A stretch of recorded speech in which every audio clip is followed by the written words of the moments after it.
car is yours? What's your last name? Coyne, C-O-Y-N-E. C-O-Y-N-E. Oh, right there, Michael. But that's 2003 Enzo? Right. Seriously?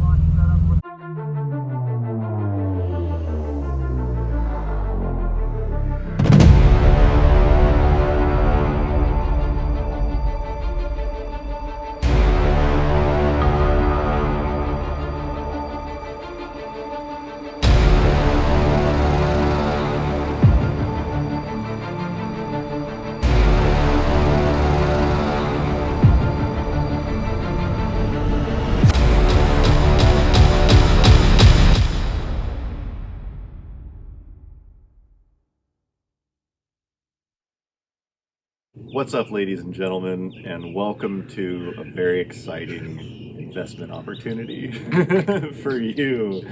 The thing about Car Bros is that really we don't know what the fuck we're doing, ever. And I say that genuinely because it's not a business. We don't really make money, and we try to guide ourselves by only doing things that are entertaining. The name's Jack Diamond, professional car flipper.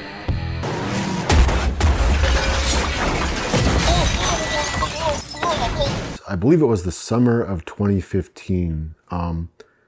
For some reason we were browsing eBay for cars, as we are apt to do, and we found what might have been the stupidest yet funniest looking vehicle we'd ever seen in our lives. At one point, this thing started life as a 1986 Pontiac Fiero.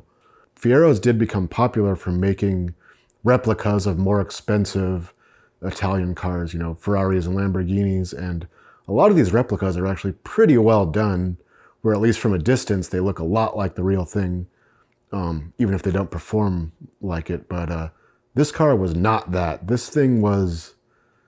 Someone attempted, I guess, to make this car look like the Enzo Ferrari, which was pretty much Ferrari's kind of flagship. I guess it could almost be considered one of the first hypercars, I guess. Ours was it's almost a stretch to even call it a replica, because I would say it takes very loose inspiration from the Enzo. But we kind of saw this as like the ultimate troll car, where I guess others would just laugh and not want to see it again. We wanted to have this thing.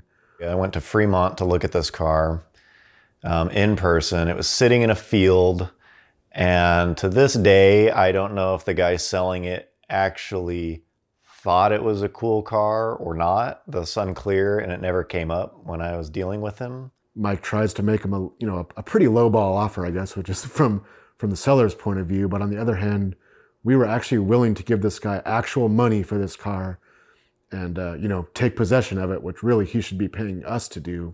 We were going back and forth on the price. I think he had wanted like $5,500 or $6,000 or something, and I think I originally said $3,000, because from my point of view that was generous, because this car is worthless as a car. So yeah, so we get the car. At this point, the car had been off the road for, I would say, close to a decade. So it needed a lot of work just to, be registered and be worthy of driving again. So we kind of slowly began tinkering at it in our spare time. And we got the car where it was drivable, I would say. It wasn't running well, but it was running enough to drive it a couple miles. And we thought that was enough to make a video with it. So we actually made 2 videos with it over the course of a couple years. So the first video we made with this car, and really the reason for buying this car initially, was 918 versus Enzo. Wouldn't that be funny? I'm standing next to the Porsche 918, arguably one of Porsche's sportiest cars in their current lineup. Put this car next to the 918 and its proportions come alive.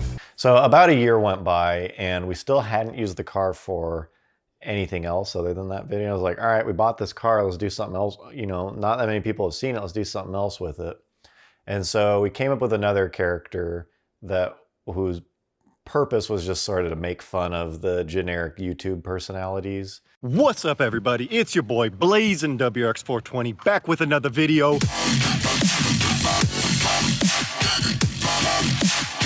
People think all I do is hold a camera and talk to it and do mediocre things and film it, and it's not like that. I mean, it is, but it's not like that, you know what I mean? So Blazin' WRX 420, we made one more video. That was a lot more approachable. A lot of people liked that video. It was a lot of fun to make. And it was reasonably successful as well. And so we felt like, okay, we're kind of, you know, we're doing pretty good here. We're getting some traction. People are noticing this car.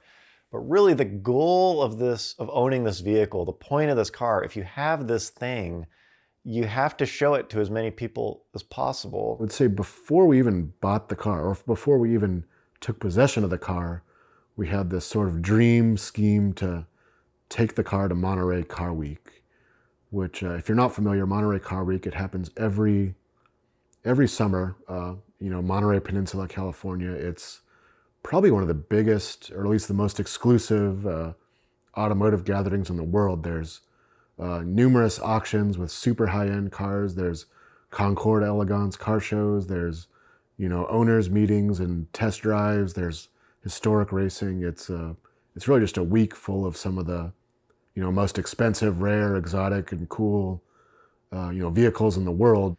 And so we were talking about, what can we do? We either need to sell this thing because it's a pain in the ass to store, or we need to do something big and have like a proper send-off, or we need to destroy it, which would be hilarious as well, and document it in some kind of way. And so we kicked around a couple of ideas and we landed on, imagine if we could take it to Pebble Beach Car Week. Imagine if we could take it to Monterey, because that is kind of car mecca. And even if all we did was drive it around, enough people would see it that we would feel like we reasonably accomplished something. We have decided to attempt to take our Ferrari Fiero thing to Monterey Car Week this year. So after the Kickstarter was funded, the car at that point had been sitting for about 18 months, I would say, and it actually had gone back and forth between a few of our houses as we kind of pawned it off on each other because nobody wanted to have this thing sitting in their yard. But at this point, it was at my house, and it hadn't fallen into total disrepair, but it had definitely been kind of neglected. So the tires were flat. The windows were never on the car well to start. So, it was wet inside. It was dirty. There were bugs all over it. So the first thing to do was just to air up the tires and clean it out as best we could and essentially get it out of this dirt lot that it had been sitting in for over a year.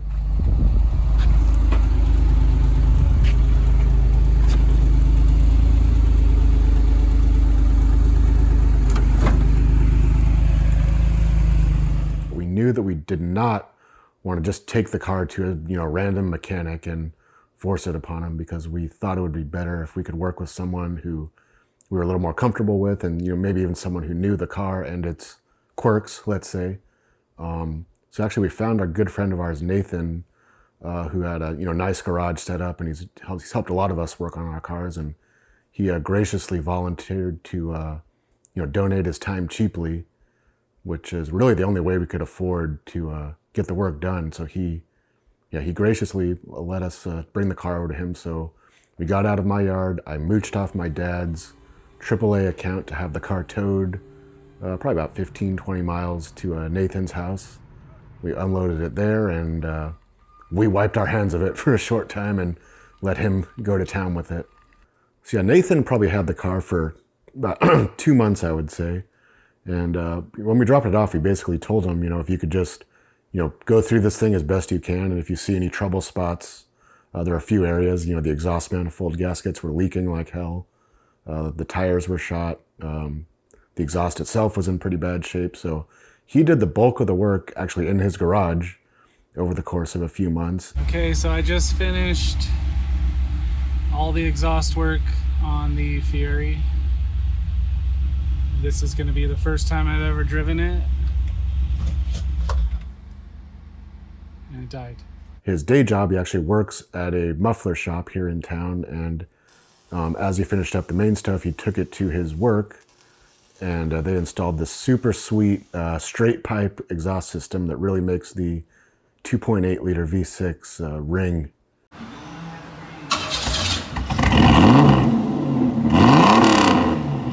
The afternoon before we left for Monterey, we went to Nate's work, we picked up the car, and we drove it home. It made the, 1 mile trip back to John's house, no problem. From there, we realized that the car was actually pretty dirty. I don't think it had ever been washed, at least not thoroughly.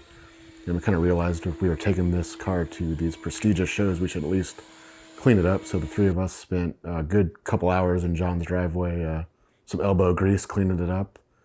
And we got it pretty presentable, I would say. And with that, we thought we were just about ready to go. So we pulled the car in the garage and went to get the trailer to load it up to take it to Monterey.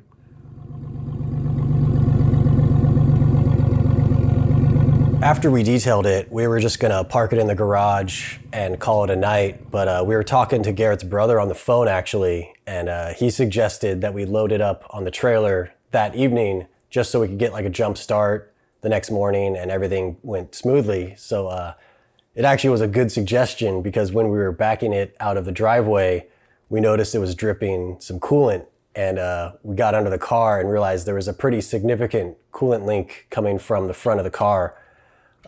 Which of course, last minute we panicked and, called up Nate, called him over because, when they had it at the shop, they actually did a pressure test on the coolant system and said everything was fine, but obviously something happened on the drive over, or I don't know. Dripped a little bit, bro. And we did a kind of a Band-Aid fix where we bypassed the heater core, and it worked. So we were relieved, but at this point it was so dark that we just kept it in the garage. So then the next morning we get up early, back it up, check it again, still no leaking coolant. So we're feeling good, load it on the trailer and start to head towards Monterey, which is about a 2-hour drive from where we are. The drive there was smooth. No real issues. It was early enough that there was no traffic, so we were good. We get to our campsite at Laguna Seca, where we were staying for the weekend, and unload the car and check it out again. Everything looks good, so we decide to take it out on the town kind of as like a shakedown, just to give everything one last check before the Quail the next morning. We're heading out. This car's maiden voyage in Monterey. The Quail is tomorrow morning. I don't know why we're doing this. We're driving a half hour to go to some kind of like cruise night, like informal show, right next to the Quail. I think I'm justifying it by saying it's like a shakedown run, but yeah.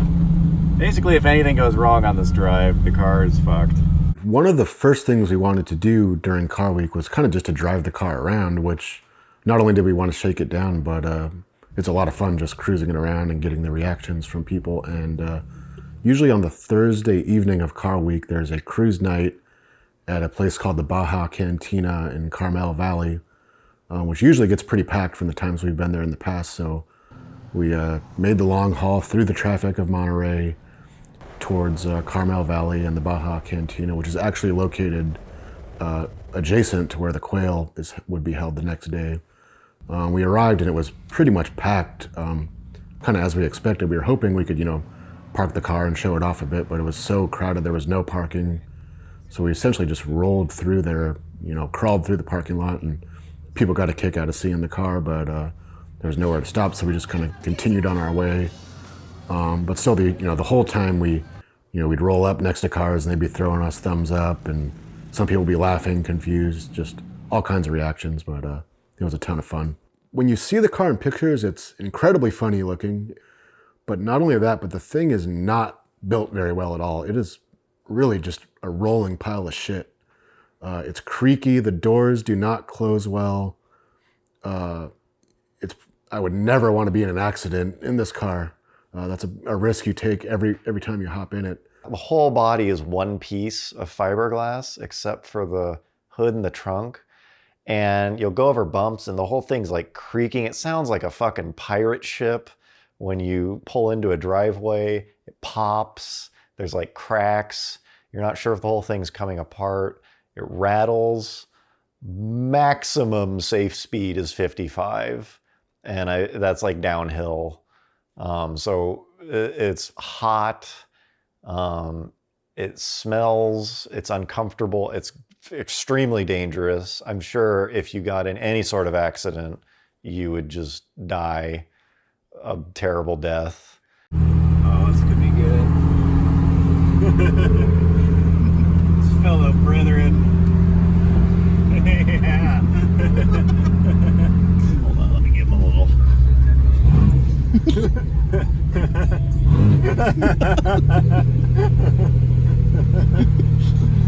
Yeah, when you're like hanging out of a Ferrari to film this. Got another fan coming.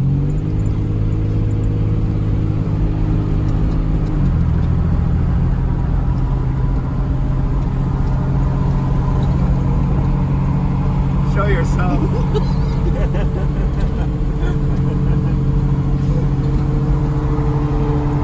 It's just two Italian exotics. These are my people.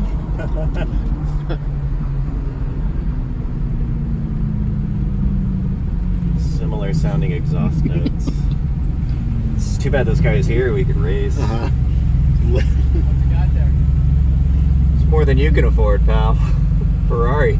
So from there, we decided to head back towards Monterey itself. We wanted to cruise around kind of the Fisherman's Wharf, Cannery Row area, which during car week are usually, full of cars, full of people. There's auctions going on down there and people hanging out, just taking pictures of cars. So it was really the perfect spot to kind of debut the car unofficially. But one of the things with this car is, even when you're just driving it around town on a normal day, people stop what they're doing to see the car. And during an event like Car Week, it's that tenfold, where everyone is there to see cars, and then they see this. It's hard to describe what the car looks like unless you see it when you're not prepared for it, and the reactions are just all over the place. I mean, we were driving the car and we could hear people laughing out loud, people pointing, people like almost tripping because they don't know what the hell they're looking at. And this is in a place where there's actual Ferraris and McLarens and crazy cars people have never heard of driving around, but they see this and they just flip out. It's not necessarily a positive reaction, but it's definitely a reaction. I love it.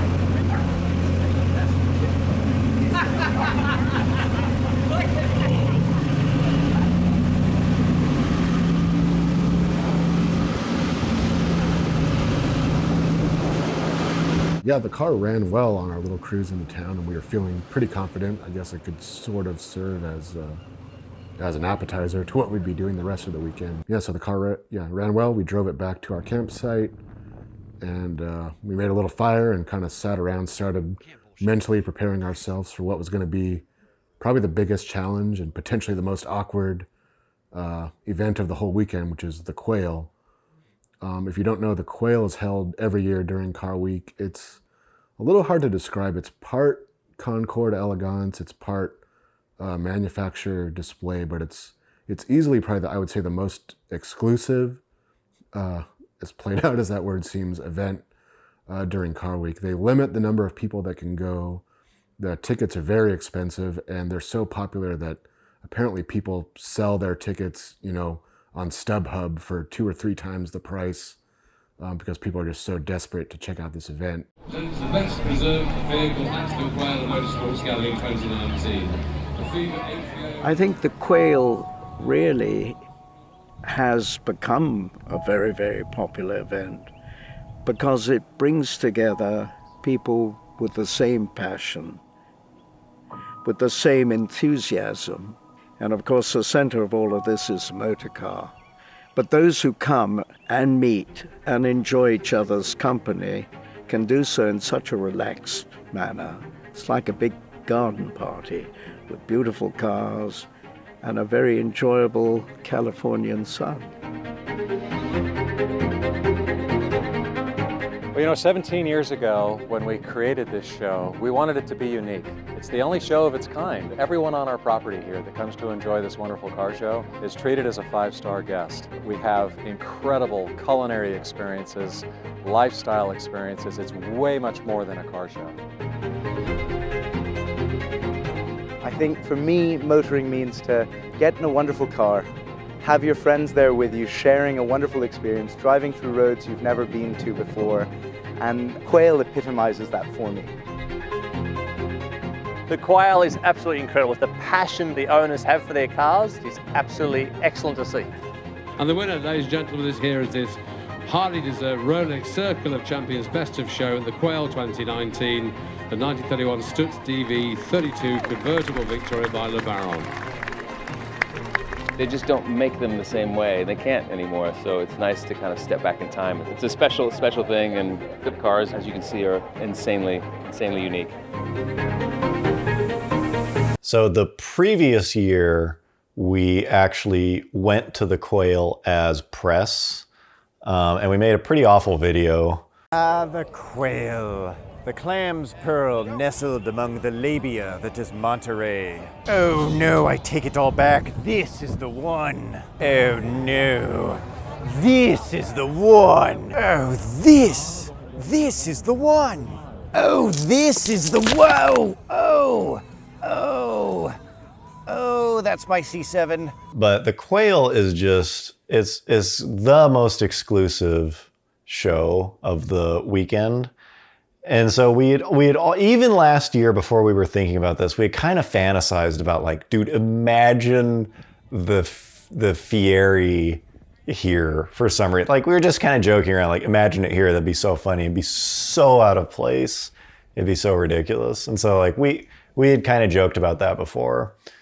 And so when we originally started talking about let's try to get this thing to Monterey, we had again kind of brought up like, can you imagine if we got it in the Quail? Like, can you imagine there? And we were just kind of joking about it. It's like, there's no way to do it. There's no way to get it there. And so we had talked about some plan Bs to that. It's like, is there a parking lot nearby that we can get kind of close? And so all the traffic going to the Quail at least sees the car or something. We're kind of batting some ideas around because there just wasn't, there's not even a front gate you can get to like park the car in front of it or something. So we were trying to figure out what's the next best thing to getting the car in the Quail that we can do. And so a couple of months before, there's a deadline to submit a car to be in the Quail. And we were thinking the Kickstarter was already going. And so we thought, well, let's apply to the Quail and then maybe that'll be funny for the documentary. You know, maybe we'll get like rejected in a funny way. And so we're applying to the Quail and they make this big deal about submit your car and the council will review your car and they'll make a decision and get back to you. So I'm like, let's just do it. Like this could be funny. Let's just submit it for the hell of it. And we submit it and the categories are like the post-war sports cars and like exotic cars and motorcycles and stuff. These really kind of like fancy categories. And then one of the categories is the great Ferraris. And we're like, yeah, fuck it. Great Ferraris, and they're probably talking about like F40 and, Enzo, honestly, F50, that kind of stuff. And so we submit it. And I will admit, we applied, the application the car was 2003 Ferrari Enzo. It's like we submitted it as what it's trying to be, but then they require a short description, and that was I came up with something kind of silly, and then they require a photo of the car, and so I was like, well, shit, like this will at least get some laughs out of the council, and so we submit the photo, we submit the whole thing. It's free to apply. And so I was like, okay, I did it. Like I was kind of laughing about it.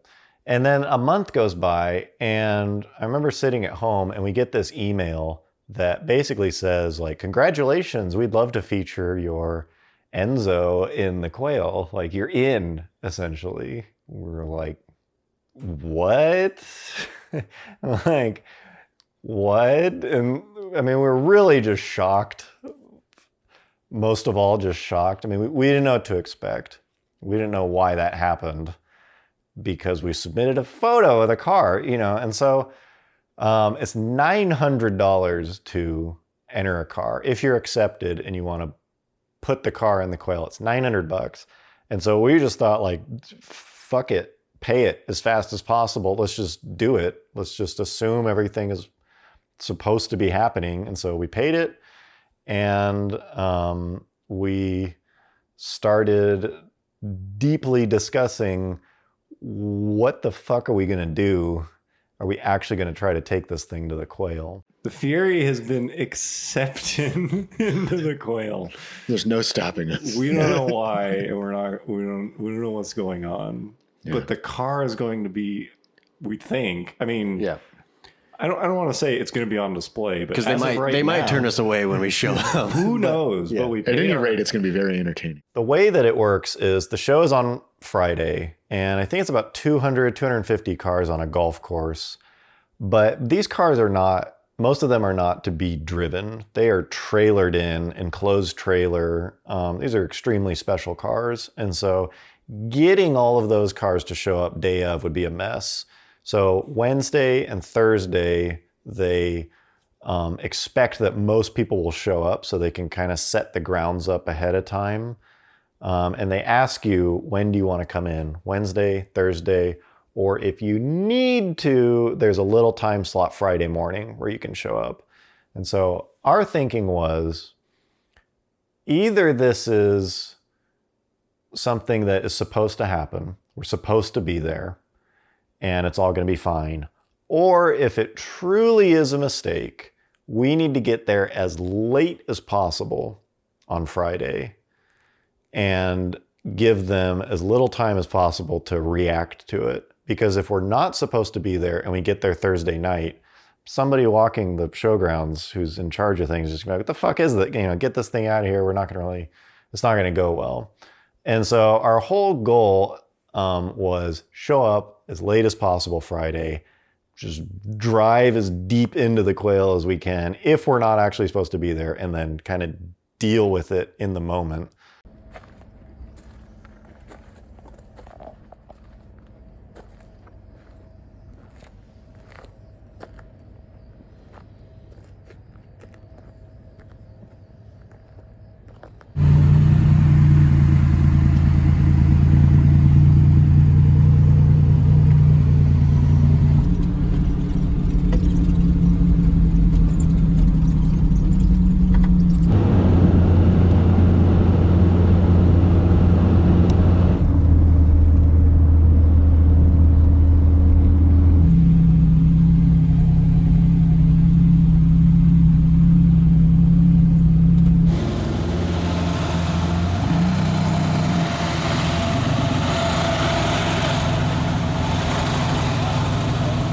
Well, we're here. I mean, I'm in line at the Quail. Nothing's gone wrong yet.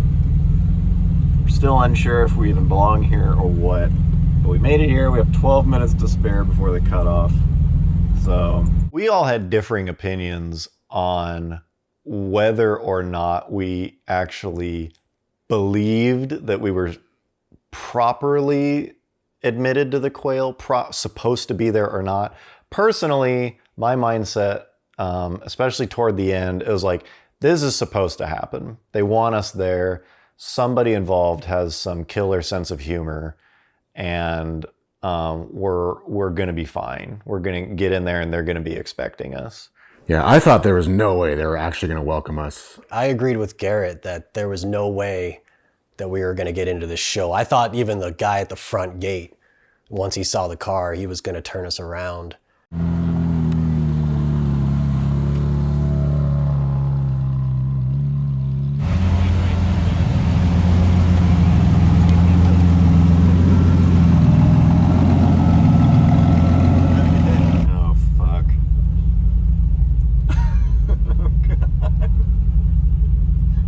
Literally everybody who walks by that works for the Quail, I'm expecting them to stop and tell me to leave. But they haven't yet.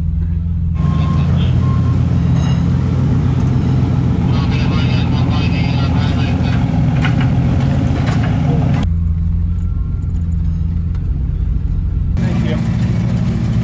Okay.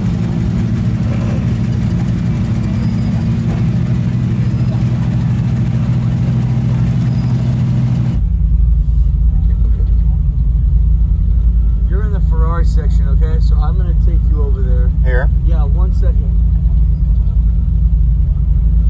Oh my God.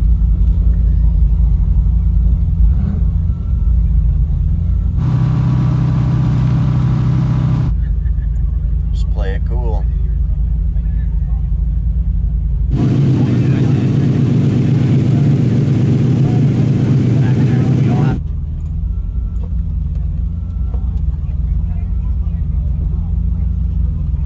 This guy's telling me to go a different direction because I'm with the Ferraris. Oh fuck. This is so crazy. What? There seems to be some kerfuffle about.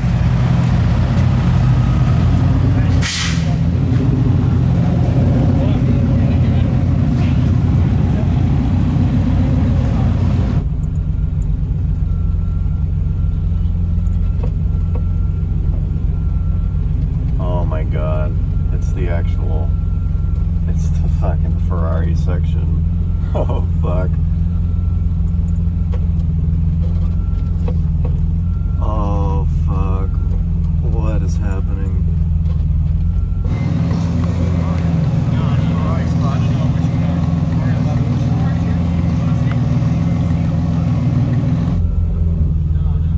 I don't know which car. Ferrari 11. Which car is yours? What's your last name? Coyne, C-O-Y-N-E.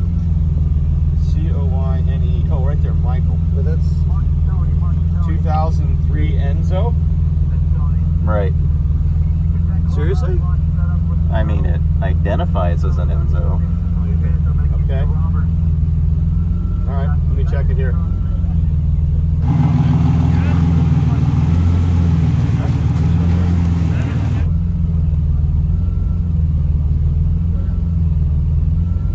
Oh fuck.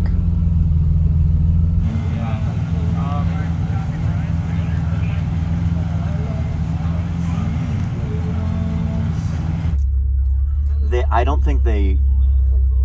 Yeah. I don't think they knew what we were. I think it's a mistake. Oh, so they think you're a real Enzo? I think so. And because there was some confusion. I did. Basically, it was the worst case scenario.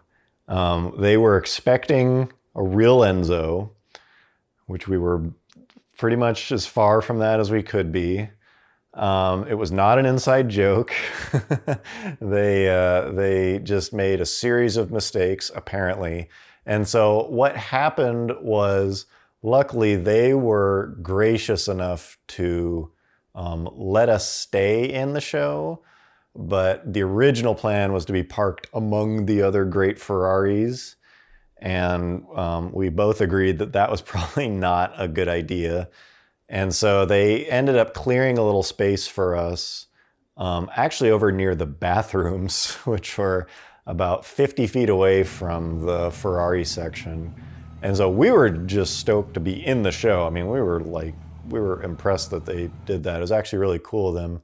But what ended up happening is this spot was in the choke point for access to the entire show's bathrooms.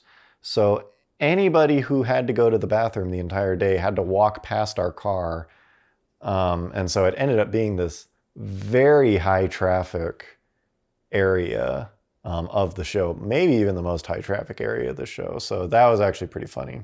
One of the first things that they asked me when we were talking about whether or not, where the car would be and whether or not we should be there, they said, "What photo did you use to when you submitted your application?" I said, "I used a photo of this car. I was honest with this photo." And they're like, "Yeah, okay."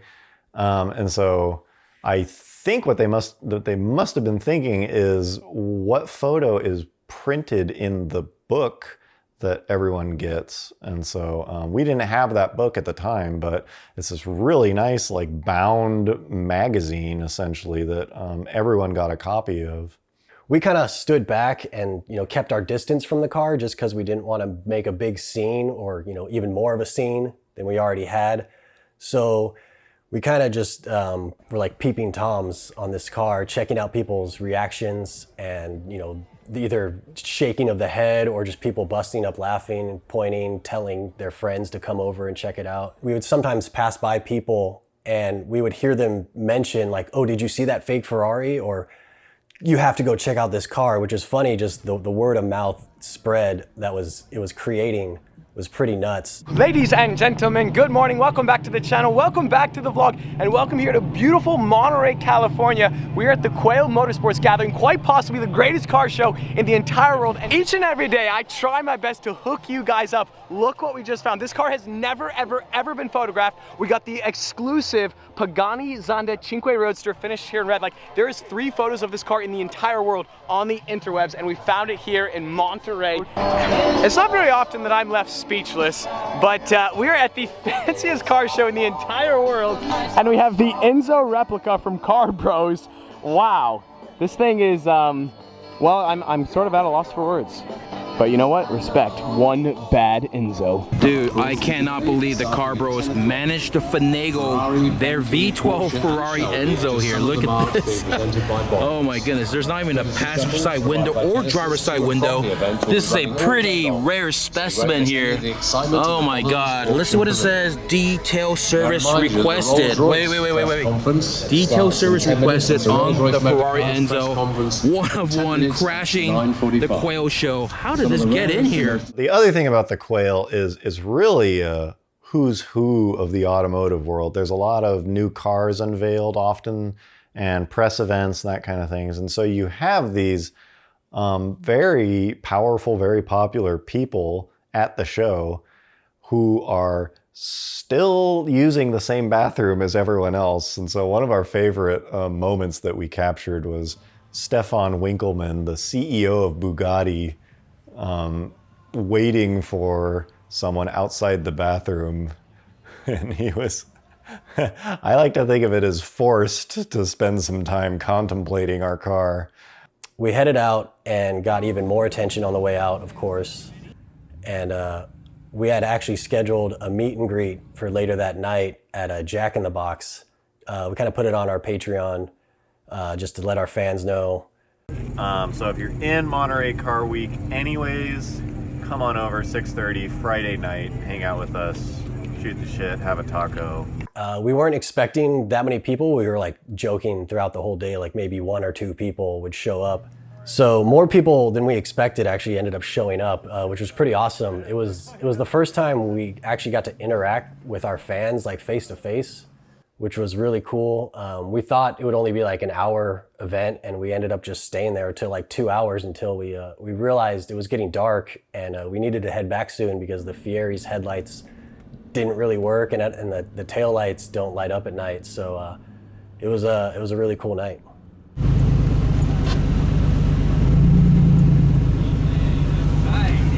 Sup?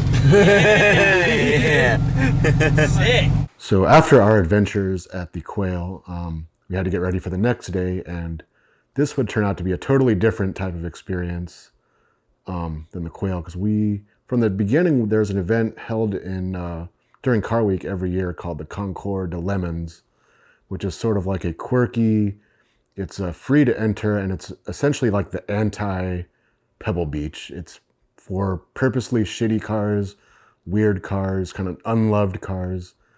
And when we first started planning out the trip, we knew we wanted to make an appearance at this event because really this is the only event that the car would actually be welcome at, that we didn't have to lie or sneak our way into the event. And months before we actually went, the show is free to enter, but they have limited space, so they asked for entrants to send a photo of their car. And sometime in June or July, I want to say, I sent the organizers an email with a photo of the car. And they usually ask, describe why your car should be here. I simply sent one photo, and they just replied with, "You're in." So from there, we kind of knew it would be it'd be the right event for the car. So welcome to Lemons. Thanks.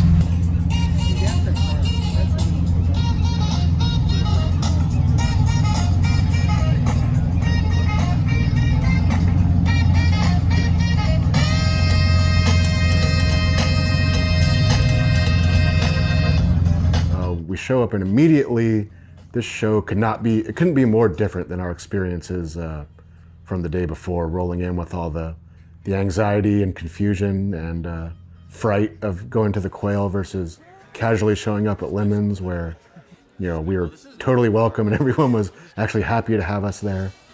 Yeah, it's a really fun event. There's all kinds of weird, quirky, crappy cars.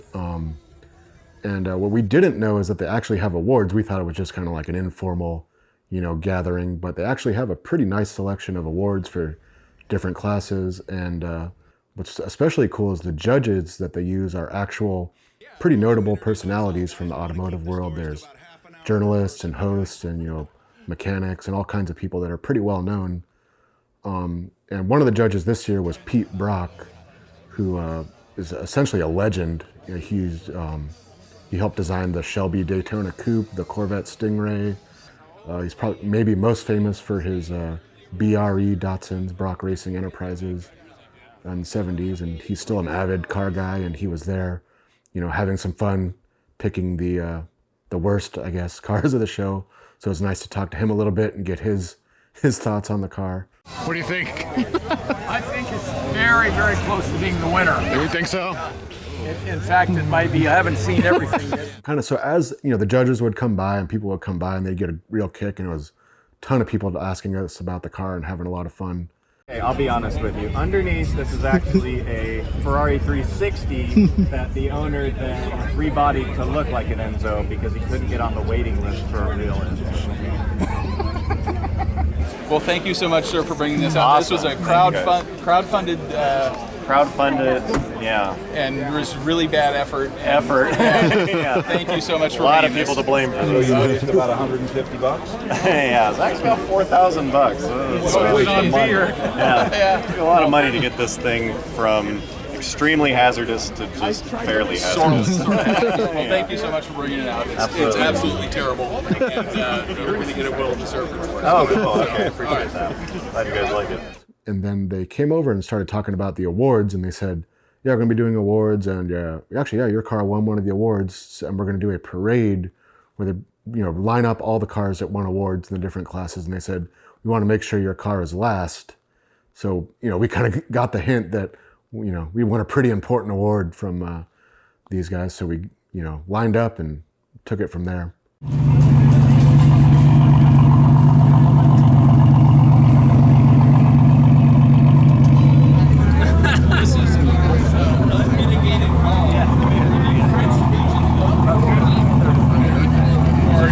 But everyone gets some.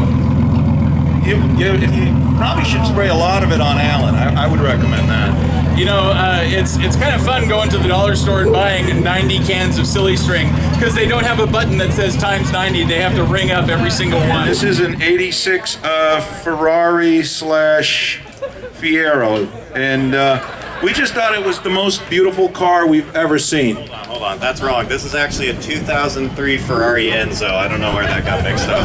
Oh, must be a typo here. You must have the old paperwork. So we saw this. We were out looking for worst of show, and it was kind of a toss-up because there's some really terrible cars out there, but this one's just butt terrible. This is awful. You know, the weird part of this, I'll put you on here.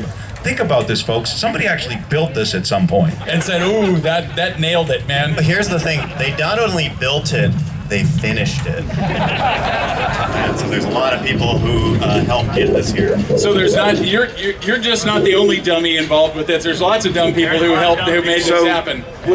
With $4,000 budget, I'm assuming you spent about $250 and then spent the rest on weed.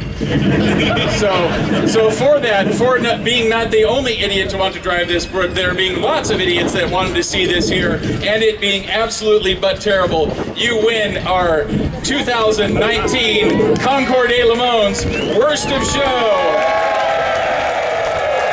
And we'll give you some McGuire stuff because you may want to detail a little bit more before tomorrow's show when you get on the field. So you get this plaque, you get a trophy, you get some McGuire stuff, and a McGuire's Ultimate Polisher Kit. And that's not a euphemism. That is what it is. There you go. I figured you would scam that for yourself, Alan. There, we'll set that right on the roof. And ladies and gentlemen, now is the time. Approach your car, sir. Get your silly string ready. Your 2019 Worst of Show winner. There you go.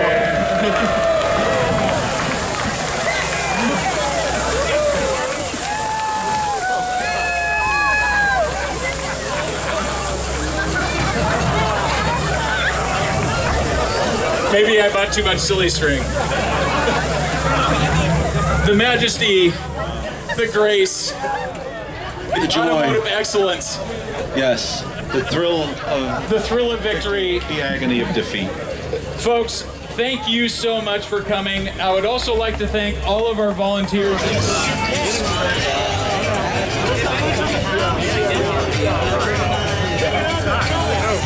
So it turns out when you win Worst in Show, they silly string the car. They cover it in this silly string. And as cool as that was, and as much as we wanted to bask in our glory of winning, we had another event to get to in about 30 minutes. So obviously we couldn't drive it over to this event that has high-end exotic cars with our car covered in silly string. But thankfully, you win a McGuire's detail kit along with the first place trophy. So we had to open that up, and all four of us are just going to town detailing this car every corner. And honestly, it's the best the Fiero has ever looked. You know, this car, normally it's like the shittiest car in the world, but from a distance it actually shined and looked pretty cool. So it worked out in the end. What's interesting is the three big events that we entered the car in were all extremely different. The Quail was, this very, uptight, exclusive event. The Lemons purposely celebrated the crappy cars. And then our last major event of the weekend was Exotics on Broadway. So Exotics on Broadway, the way the admissions for this show works is they open it for 24 hours. And on the website, they say, look, don't apply unless you have an exotic, a Porsche, a McLaren, Ferrari, Lamborghini. They kind of have this list of cars. Garrett was like, we should apply as some sort of Ferrari, basically. We made up a Ferrari. It doesn't exist. I think we put 1986 Ferrari Prototipo Type F and submitted it as that. And so a few weeks goes by, they send us an email and they said, could you show us some pictures of your car? We don't know what a Ferrari Prototipo is. Why don't you just send us some pictures? So we were like, shit, what do we do? And so we were all set to give them a call and just say, look, be honest, tip our hand and say, look, this is what it is. Here's the car. We think it'll be really funny. We think people really like it. Are you willing to let us show it? And just kind of come at them honestly. And so we're going back and forth. All right, let's do this. Let's figure out when to do the call. Let's figure out how to approach them about this. And in the mail, the package with the entrance info and the sticker and registration and that kind of stuff for Exotics shows up. So they sent this email after the fact, apparently. This admission packet was already in the mail. So we were like, fuck it, just ignore that email. Let's just go and see what happens at the gate.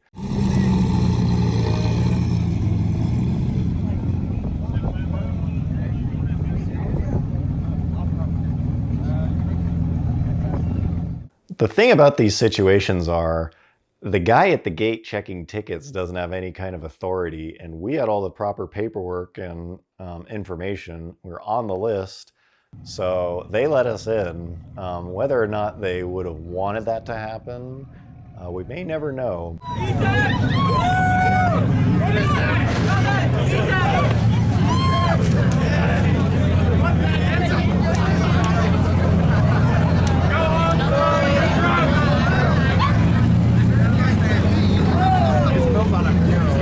Ferrari, go home.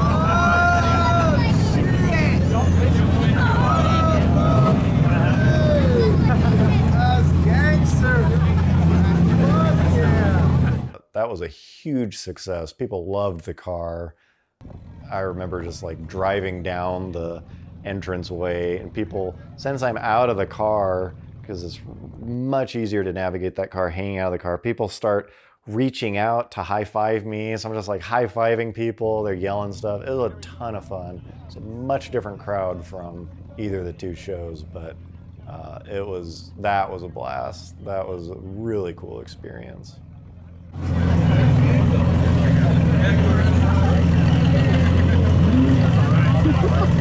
Storm the gates, right? It's all cardboard. Yeah.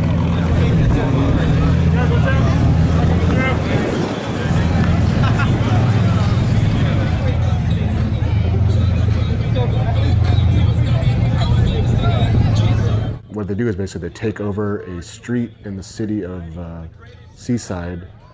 They close it off. They put, a couple hundred cars. They limit the entries to actual exotics. High-end Porsches, Ferraris, Lamborghinis, McLarens, all sorts of stuff. And because it's free to enter, it's just packed with people. This is where you find, the car spotters and the vloggers and the YouTubers. It's kind of I would say it's definitely the younger crowd of Car Week, so it's easy to see why the event's so popular. We decided we wanted to take a little break, so we left the car there to its own devices. We went and grabbed some lunch. We came back and there was still a couple hours left in this event, but we had kind of got what we needed. So we asked the organizers if we could roll the car out. They were fine with that, so we pulled it out and got a bunch more attention, a bunch more video. And by this point, it was getting towards late afternoon, so we wanted to get a few more shots of the car driving around, in the city, cruising through the tunnel, down Cannery Row, just cruising around, which that was really the only stuff we hadn't yet shot.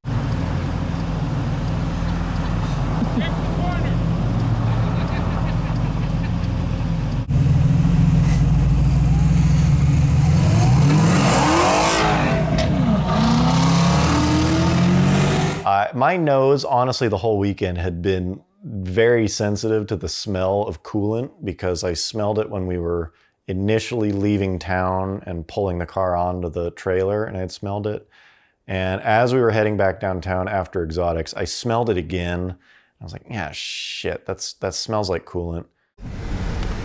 Oh, Jesus. We got a situation again. We have a situation. And so I pull into this parking lot and I lift the hood and there's just like a stream of coolant shooting out of the exact spot where we had kind of done a little fix a few days before. So the car pretty much died.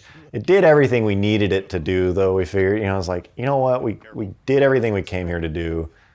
This is not the worst situation. We're probably not going to fix this here. And so I actually had a free 200-mile tow from AAA. So I was like, why don't we just get a flatbed and tow this thing home now? Let's just have them come here and just call it quits from here. So we talked about it. I was like, yeah, let's just do it.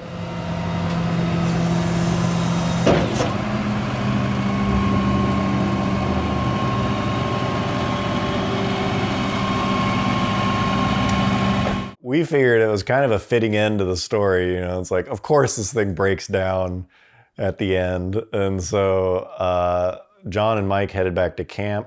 They packed up the stuff we had. I waited for the tow truck driver, and then he and I rode the 2.5 hours back to town together. And yeah, I was just kind of left to reflect on the weekend and everything that we had accomplished.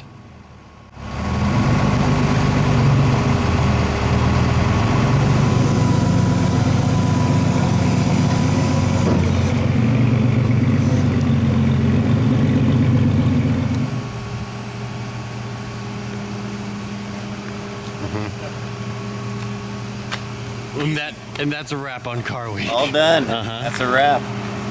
Thank you so much.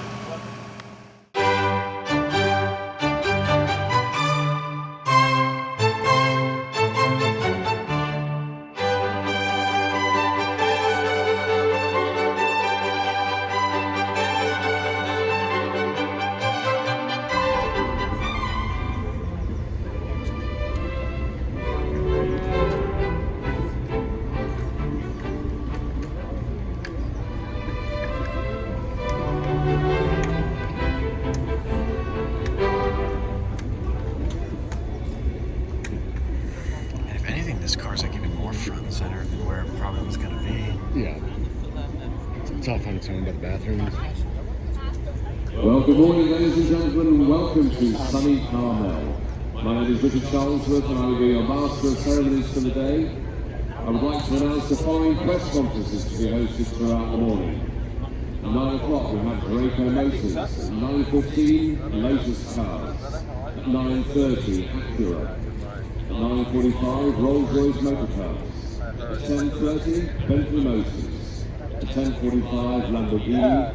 At 11:20, Bugatti. And at 12:10, SSC North America. It's a lovely day, it's a great field. Let's look forward to welcoming our guests at 10.